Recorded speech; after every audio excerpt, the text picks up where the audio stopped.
नमस्कार, बहुत स्वागत है आपका उत्तराखंड स्पेशल बुलेटिन में। मैं हूं आपके साथ कमलेश्वरी। चलिए रुक करते हैं खबरों की ओर, जहां उत्तराखंड परिवहन निगम ने महाकुंभ के लिए ऋषिकेश से 49 सीटर बस को हरी झंडी दिखाकर रवाना किया। दरअसल उत्तर प्रदेश के प्रयागराज में 13 जनवरी से महाकुंभ का आगाज होने जा रहा है, जिसके लिए सीएम योगी आदित्यनाथ ने उत्तराखंड के लोगों को कुंभ का न्योता दिया है और जिसके लिए प्रदेश से बड़ी संख्या में संत और श्रद्धालु प्रयागराज जाएंगे, जिसको देखते हुए 49 सीटर बस का शुभारंभ किया गया, जो हर रोज 10 बजे श्रद्धालुओं को लेकर महाकुंभ स्नान के लिए रवाना होगी।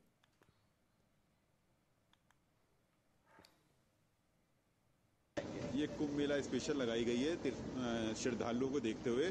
अगर मतलब नियमित जो प्रमुख स्नान तिथियां हैं उनमें भी रेगुलर रहेगी, जब तक कुंभ मेला है 26 फरवरी तक नियमित रूप से संचालित होगी। और 12 बजे हरिद्वार से और प्रयागराज में वापसी सुबह प्रातः 4 बजे। और ये महाकुंभ है और इसमें संत समाज बड़ा उत्साहित है। पूरा संत समाज, विद्वत समाज और हमारा समस्त क्षेत्र का जो जनमानस है, और जो ऋषिकेश से प्रयागराज के लिए जो बस सेवाएं लगाई हैं, ट्रेन सेवाएं लगाई हैं, ये अधिक मात्रा में लगाई जाए, अधिक, क्योंकि पूरा विश्व इस टाइम प्रयागराज जाने को आतुर है। प्रदेश में इन दिनों निकाय चुनाव को लेकर सियासत गर्म है। बता दें कि इस दौरान भाजपा अपने ही पार्टी प्रत्याशी के खिलाफ चुनाव लड़ रहे बागियों पर एक्शन की तैयारी में है। पार्टी के चुनाव लड़ रहे बागी प्रत्याशियों को 8 जनवरी तक अपना समर्थन भाजपा प्रत्याशी को देने की डेडलाइन रखी गई है। भाजपा विधायक विनोद ने कहा कि पार्टी ने बागियों को कई बार मौका दिया। यदि कोई भी पार्टी का पदाधिकारी या कार्यकर्ता पार्टी के प्रत्याशी के खिलाफ चुनाव लड़ता है तो उसे अनुशासनहीनता के दायरे में रखा जाता है।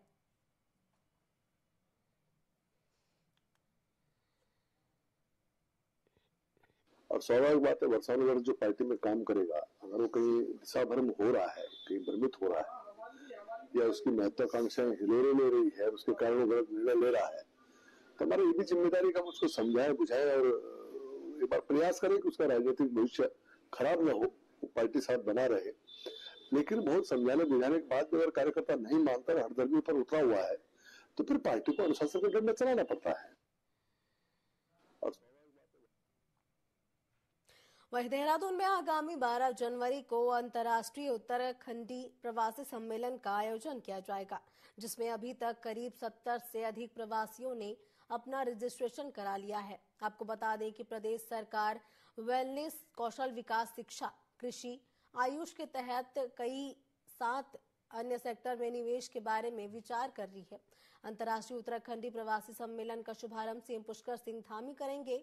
वहीं प्रवासी सम्मेलन पर सवाल उठाते हुए विपक्ष ने कहा कि सरकार इससे पहले भी कई सम्मेलन करा चुकी है, लेकिन प्रदेश के हालात खराब होते जा रहे हैं। देखिए, हमारे देहरादून उत्तराखंड में जो प्रवासी सम्मेलन होने जा रहा है 12 तारीख को, उसको लेकर सभी के मन में एक हर्ष का विषय है और 60 से ज्यादा प्रवासियों ने अब तक अपना रजिस्ट्रेशन करवा दिया है। और उत्तराखंड सरकार वेलनेस, कौशल विकास सेंटर को लेकर और चीजों को लेकर और आयुष के साथ अन्य सेक्टरों में किस प्रकार निवेश किया जा सकता है, उन सब चीजों को लेकर एक प्रवासी उत्तराखंडी सम्मेलन करने जा रही है, जिसका शुभारंभ माननीय मुख्यमंत्री श्री पुष्कर सिंह धामी जी करेंगे। और राजधानी देहरादून में इस कार्यक्रम का आयोजन किया जाएगा और सिंगापुर, कनाडा, चीन, इंडोनेशिया, अमेरिका और वियतनाम, ओमान जैसे देशों के लोग भी यहाँ पर अपना रजिस्ट्रेशन करा चुके हैं और यहाँ पर शिरकत करेंगे, जो कि काफी हर्ष का विषय हमारे उत्तराखंड के लिए रहेगा। उत्तराखंड के निकाय चुनावों के लिए राजनीतिक दल अलग अलग मुद्दों को लेकर जनता के बीच जा रहे हैं। वहीं देहरादून नगर निगम में सड़क और सीवर जनता के लिए बड़ा मुद्दा है। अलग अलग वार्डों में लोगों का कहना है कि कहीं सड़क नहीं बनी तो कहीं नालियों को साफ करने के लिए नगर निगम के लोग नहीं आते हैं। सीवर और पानी को लेकर लोगों में खासा रोष है। प्रत्याशियों का कहना है कि लोगों की समस्याओं के समाधान के लिए वे हर संभव प्रयास करेंगे। वहीं कांग्रेस की तरफ से देहरादून नगर निगम में पूर्व मुख्यमंत्री हरीश रावत प्रचार में जुट गए हैं और सरकार पर जमकर निशाना साध रहे हैं।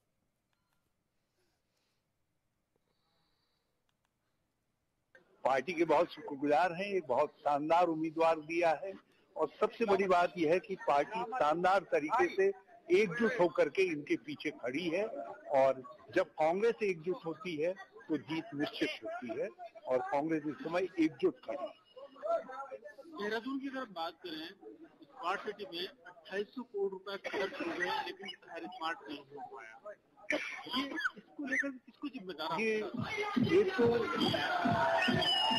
आज देहरादून तो इन्होंने जो है बदरंग कर दिया। देखिए, सबसे पहले मैं जो यहाँ की रोड है, नालियां हैं, ये सब लगभग कंप्लीट हो चुकी हैं।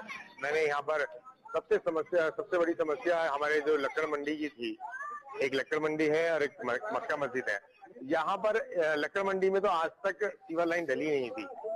इन 30 से 35 सालों को 40 सालों कभी सीवर लाइन नहीं डली थी। मैंने अपने प्रयास से जिससे हेल्प करनी चाहिए ली, मैंने पहली बार वहां पर सीवर लाइन डलवाई है, वहां का रोड का काम किया है।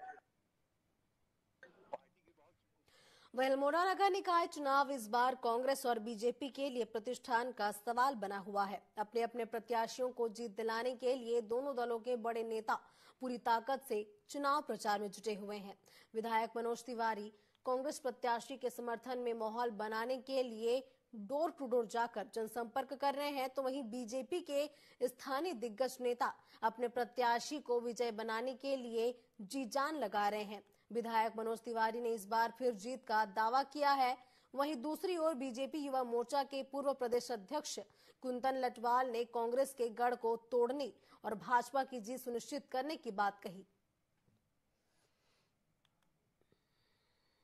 पिछले 25 साल में इस सीट पे कांग्रेस रही है और कांग्रेस ने नगर की क्या दुर्दशा करी है आपको पता ही है। जाम आम है और जगह जगह कूड़े के ढेर आपको मिलते हैं, नालियां सारी चौक हैं। और तो और सबसे बड़ी बात है, इस कांग्रेस सरकार ने अल्मोड़ा का जो मूल स्वरूप है, हमारा पटाल बाजार जो अल्मोड़ा की जो पहचान थी, वो पहचान भी बदल के रख दी है। देखिए कि किस तरीके से हम लोग लगातार आगे बढ़ रहे हैं और निश्चित रूप से अजय वर्मा जी का प्रचार तेज है और भारतीय जनता पार्टी की केंद्र में भी सरकार है और राज्य में भी सरकार है। निश्चित रूप से अल्मोड़ा में नगर निगम का मेयर भारतीय जनता पार्टी का बनेगा तो निश्चित रूप से यहाँ पर विकास अच्छा होगा। देखिए, जिस तरह से हम विभिन्न वार्डों में जा रहे हैं तो कांग्रेस के प्रति लोगों का रुझान है और अपार जनसमर्थन मिल रहा है। और जो भारतीय जनता पार्टी की चाहे महंगाई विरोधी हो मामला हो, चाहे बेरोजगारी हो, चाहे बंदर का आतंक हो, इन सारी चीजें जो ज्वलन समस्याएं उनको लेकर जनता के बीच में आक्रोश है और कहीं न कहीं लोगों ने इस बार मेयर पद पर कांग्रेस के व्यक्ति को जिताने का एक संकल्प ले लिया है। उत्तराखंड में निकाय चुनाव चल रहे हैं, इसके लिए सभी प्रत्याशी लोक लुभावन वादे जनता से कर रहे हैं। देहरादून नगर निगम के अलग अलग वार्डों से जाकर टीवी 24 जनता का मूड जान रही है। वहीं देहरादून नगर निगम में वार्ड क्रमांक 69 रीठा मंडी के लोगों ने बता दिया कि इस बार मेयर का ताज किसके सर सजेगा और कौन होगा क्षेत्र का पार्षद। देहरादून नगर निगम के वार्ड 69 रीठा मंडी में भी हम निर्दलीय प्रत्याशी हैं तौसीर अहमद वहां पहुंचे हैं। सर, आप भी निगम अभी तक कांग्रेस देखी है और अचानक कांग्रेस छोड़ निर्दलीय चुनाव लड़। कांग्रेस से हमने अप्लाई किया था टिकट के लिए। इलेक्शन है, इलेक्शन में सभी लोगों को जो है डेमोक्रेसी में हक है को इलेक्शन लड़ें। हमने भी कोशिश की, कांग्रेसी हैं हम, लेकिन कांग्रेसी थे, कांग्रेसी हैं, कांग्रेसी रहेंगे, ऐसा कोई बात नहीं है। ठीक है जी। तो लेकिन अलग से हम किस्मत आजमा रहे हैं। हमारे समर्थकों ने सबने कहा कि नहीं भाई, अगर वहाँ से टिकट नहीं मिला तो आप आज़ाद लड़ो, तो हम निर्दलीय आज़ाद जो है इलेक्शन लड़ो। क्या लग रहा है वार्ड में, क्योंकि आप ही की पार्टी का जो निवर्तमान पार्षद हैं वो आप ही की पार्टी के हैं, तो कैसा उनका कार्यकाल आप ये नगर निगम में जो पिछला रहा है कैसे देख रहे हैं? पिछला कार्यकाल जो है उन्होंने काम किए, लेकिन जो काम किए उससे लोग मुतमईन नहीं थे। तो अब सभी लोगों ने कहा कि पिछली बार तो इलेक्शन लड़ा था, इस इलेक्शन में मुद्दे क्या है आपके? क्या लगता है कि अगर आप आते हैं, पार्षद आपको लोग चुनते हैं, तो क्या प्राथमिकता क्या होगी? प्राथमिकता ये है कि हमारे बस्ती में, हमारे वार्ड में बिजली की समस्या है, सड़क की है, सड़कें कई बनी हैं और बन के टूट गई हाथों हाथी। उसके अलावा नालियों का है, सीवर लाइन बिल्कुल अभी भी आकर अगर आप देखेंगे ना तो जो उसमें उसके ढक्कन में सुराख होते हैं वहाँ से दिखाई दे जाएगा, पूरे लबरेज हुए पड़े हैं, नालियाँ गंदी हैं। अच्छा जी, ये काम सारे जो है बिजली, पानी और स्वास्थ्य के लिए। दूसरे हमारी बस्ती है पीछे। आप बताइए जी, क्या आप तौसीर साहब को अगर चुनते हैं तो क्या कुछ प्राथमिकता है? ऐसा है कि यहाँ पे सारे ही एक साथ है, तो सबका ही विचार जैसा है उसी के हिसाब से, पर यहाँ पे ना काम होने काफ़ी बाकी है। जैसे कि राशन का गया हुआ बंदरवाली गली में, यहाँ की लेडीज जाती है, अगर वो यहाँ ही हो जा वो सबसे बेस्ट है। एक यहाँ छोटा सा 2 कमरे का क्या चिकित्सालय बन जा, उसमें क्या है पर्ची कट जाए किसी भी हॉस्पिटल में। कुछ ऐसे हैं मसले जो कि बहुत ज़्यादा है, वो अभी तक नहीं हो पाए। पार्षद भाई अब अच्छा पार्षद हो, चुन के आए, अच्छे काम हो, यहाँ के स्कूल का अन्य हमारे वक्त बोर्ड का सब ये काम हो, सारे जो हम चाहते हैं, सड़क नाली सब बने, बिजली का सब काम हो, यहाँ उसी वो चाहते हैं। तो क्या कुछ प्राथमिकता है आपकी वार्ड में? हमारी प्राथमिकताएं बहुत हैं। आपने देखा होगा हमारा वार्ड सबसे पिछड़े वार्डों में से एक आता है। जैसे हमारे पुराने पार्षद कहते हैं काम कराए, काम कहाँ है? कुछ काम नहीं है, जनता परेशान है। सबसे बड़ा मुद्दा वक्फ बोर्ड का, रोखा कच्ची कॉलोनी का है, स्कूल का है। हमारे यहाँ बहुत मुद्दे हैं जिसको लेकर हम फील्ड में जा रहे हैं और उसका समर्थन है। हम सामने डिबेट करने के लिए तैयार हैं, कैंडिडेट आए, वो हमसे पूछे हमने क्या नहीं किया। देखिए, डिबेट करने से विकास नहीं होता। डिबेट तो आप जब मर्जी कर लीजिए, 24 घंटे में तैयार हूँ, जब मर्जी बैठे। डिबेट करने से नहीं, जनता तो काम मांग रही है, जनता आपके सामने है। जनता की बेरोजगारी है, जनता के लिए एक स्कूल है छोटा सा जो आज तक जिसका रजिस्ट्रेशन नहीं करा पाया है। अभी आप एक उम्मीदवार का आप शायद लेके भी आए इंटरव्यू, ये स्कूल 20 साल से उन्हीं के अंदर में है, ना आज तक इसका रजिस्ट्रेशन है, ना कुछ है, कुछ नहीं। आजकल हमारे वार्ड ज़्यादातर पिछड़े वार्डों में से आ रहा है। इसका हम हमारी जो है प्लानिंग बनाई हमने, इसकी वक्फ बोर्ड के भी एक मुद्दा चल रहा है किराए का लेकर, उसे भी लेकर हम फील्ड में है। उसका हमें जन समर्थन पूरा मिल रहा है। इंशाल्लाह जीत हमारी होगी। हमारा आप भाजपा में कब से जुड़े? भाजपा से हम अपने विधायक जी से 10-15 साल से टच में हैं। तो विधायक तो आपके रहे हैं, सरकार आपकी रही है, बावजूद उसकी चीजें नहीं हो पा रही। देखिए, अभी इससे पहले कांग्रेस, यहाँ पार्षद ही कांग्रेस के रहे हैं। जनता थोड़ी हमारे पार्षद नहीं, मैं कह रहा हूँ उसका जवाब। अब विधायक जी ने हमें विश्वास किया तो उस विश्वास पे हम खरा उतर के बताएंगे ना आपको।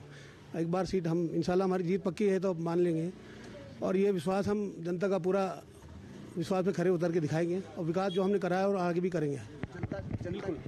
इस वक्त रीठा मंडी में हमारी लोगों से बात हुई, अलग अलग जो प्रत्याशी हैं उन्होंने अपनी जीत के दावे किए हैं, और कई मुद्दे, क्योंकि जो निवर्तमान पार्षद है उनसे भी हमारी बात हुई, उसके साथ साथ जो निर्दलीय प्रत्याशी हैं, कांग्रेस से बागी होकर आए हैं, उनसे भी बात हुई, उसके साथ साथ भारतीय जनता पार्टी के जो प्रत्याशी हैं उनसे भी बात हुई। सबके मुद्दे अलग अलग हैं, लेकिन जनता का रुख है, क्योंकि जनता साफ कह रही है कि जो लोग काम करेंगे उनको ही जनता अपना समर्थन देगी। देहरादून से वीडियो जर्नलिस्ट सौरभ राजपूत के साथ आदिल पाशा, TV24। वहीं प्रदेश में नगर निकाय चुनाव को लेकर आचार संहिता लागू किया गया है। सभी विभागों, अधिकारियों, राजनीतिक दलों और जनप्रतिनिधियों को आदर्श आचार संहिता के निर्देशों की जानकारी दे दी गई है। राज्य निर्वाचन आयोग के सचिव ने बताया कि जिला प्रशासन, पुलिस और आबकारी विभाग की ओर से चेकिंग अभियान चलाया जा रहा है। इसी के तहत अभी तक लगभग 54 लाख की अवैध शराब और करीब 9 करोड़ की नारकोटिक्स पकड़ी गई है। वहीं प्रत्याशियों के खर्च के लिए भी संबंधित अधिकारियों की ड्यूटी लगाई गई है। देखिए, अवगत करना चाहूंगा कि हमारी अधिसूचना निर्गत होते ही आदर्श आचार संहिता प्रभावी हो गई है, और ये संपूर्ण जो हमारे 100 नगर निकाय हैं जिनमें चुनाव होना है उन क्षेत्रों पर लागू हो चुकी है।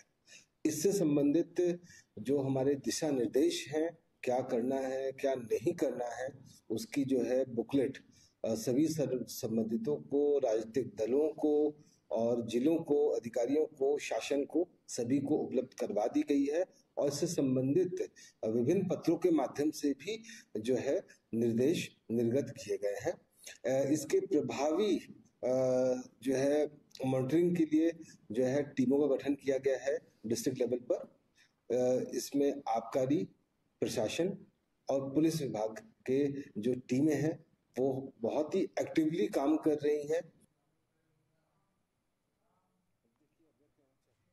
आगे रुक करते हैं उत्तरकाशी का, जहां उत्तरकाशी के वाइब्रेंट विलेज योजना के तहत हर्षिल घाटी में 4 बुग्याल और ट्रैकों को विकसित किया जाएगा। इसके लिए केंद्र सरकार की ओर से 3 करोड़ की धनराशि स्वीकृत कर दी गई है। साथ ही जल्द ही वन विभाग की ओर से इस पर कार्य शुरू किया जाएगा। यहाँ 4 बुग्याल और ट्रैक रूट विकसित होने से साहसिक के साथ ही धार्मिक पर्यटन को भी बढ़ावा मिलेगा।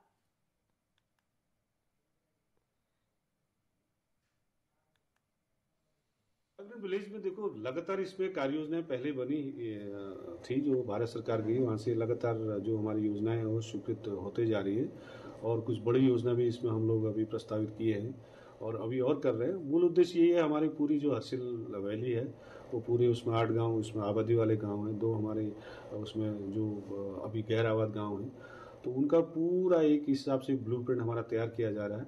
आने वाले टाइम में वाइब्रेंट विलेज हमारे लिए एक नया, एक पूरी हर्सिल उसका बिल्कुल सेंटर पॉइंट होगा, जो एक बहुत बेहतरीन डेस्टिनेशन के रूप में विकसित किया जाएगा। ऐसा आशा के साथ उसको आगे हम उसमें काम कर रहे हैं। मैं सबसे पहले तो प्रधानमंत्री जी का बहुत बहुत धन्यवाद करता हूं कि जो 8 गांव हमारे वाइब्रेंट विलेज के अंतर्गत आए हैं, और जो ये पर्यटन की दृष्टि से जो देखा जाए, क्योंकि हम सीमांत क्षेत्र के लोग हैं, केवल हमारा 4, 5, 6 महीने का ही रोजगार हो पाता है, और जब ये ट्रैकिंग रूट बनेंगे तो अधिकांश हम लोगों को इससे फायदा मिलेगा, वहाँ के स्थानीय लोगों को रोजगार मिलेगा, और निश्चित तौर पे ये हमारे आने वाले भविष्य के लिए एक अच्छी सोच हो जाएगा। उत्तराखंड में निकाय चुनाव को देखते हुए आचार संहिता लागू की गई है। इसी बीच कांग्रेस ने राज्य सरकार की कैबिनेट मंत्री पर आदर्श आचार संहिता का उल्लंघन करने का आरोप लगाया। उत्तराखंड कांग्रेस के प्रदेश प्रवक्ता शिषपाल सिंह बिष्ट ने कहा कि कैबिनेट मंत्री रेखा आर्य ने 7 तारीख को विधानसभा में समीक्षा बैठक के नाम पर खाद्य विभाग से संबंधित कई घोषणाएं की हैं, जो चुनाव को प्रभावित कर सकती हैं। यह आदर्श आचार संहिता का उल्लंघन है। इसको लेकर उन्होंने राज्य निर्वाचन आयोग से शिकायत भी की है। वहीं अगर बात करें उत्तराखंड में वित्तीय वर्ष के दौरान बजट खर्च करने पर लापरवाह विभागों के खिलाफ कार्यवाही की जाएगी और अगले वित्तीय वर्ष के दौरान उन विभागों को कम बजट का आवंटन होगा। प्रदेश के वित्त मंत्री प्रेमचंद अग्रवाल ने कहा कि अभी वित्तीय वर्ष खत्म होने में कुछ समय बचा है। हालांकि प्रदेश में आचार संहिता लग गई है। अब ऐसे में सभी विभाग अपने बजट का सही उपयोग करके उनका खर्च करेंगे।